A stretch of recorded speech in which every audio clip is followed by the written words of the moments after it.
শোনো শোনো, না না, শুনিব না কোনো কথা।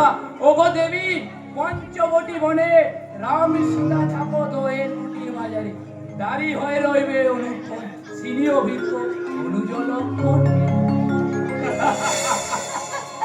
সত্যি যেন দেবর লক্ষণ। কিসে ইঙ্গিত করে গেল বুঝলে? কি রয়েছে কি রয়েছে? অলক্ষণটা কোনো কাণ্ড জ্ঞান। হ্যাঁ, আর আরকে দাদার পিছে খুব কাণ্ড জ্ঞান আছে। কেন কেন সবরি? সেদিন কি হয়েছিল মশাই, মিটিং থেকে ফিরে এসে ঠাকুরজির সামনে তুমি আমার দিকে তাকিয়ে হাসছিলে। হাসছো না, হাসছো না সবরি, হাসছো না। তুমি যে আমার জীবনে হাসির ঝড়টা এনে দিয়েছো। যাও, কি যে বলো না তুমি।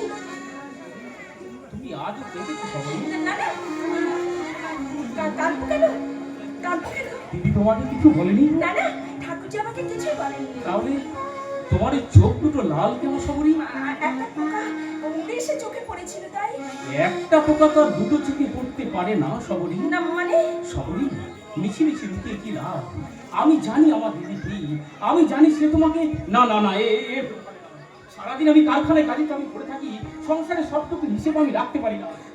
কিন্তু আজ আমি জানতে চাই তুমি ধূপের মতো পুড়ে আরো কত ছাই হবে, আরো কতদিন কতদিন। জ্বরে যে তোমার গা পুড়ে যাচ্ছে। এইভাবে তুমি নিজের পুরো অবহেলা করো না।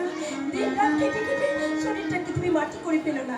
কাল থেকে ওভারটাইম তুমি বন্ধ করে দাও, ওভারটাইম তুমি বন্ধ করে দাও। বেশ, তাই দেবো। তার আগে তুমি চোখ দুটো বন্ধ করো। চোখ বন্ধ করবো? আরে করো না, সারপ্রাইজ আছে। আচ্ছা ঠিক আছে, চোখ বন্ধ করছি।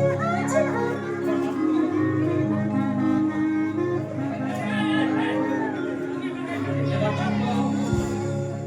একে ওনার হাত কার? তোমাকে তো আমার প্রথম উপহার। এই হাতটা আমি তোমায় করি। এই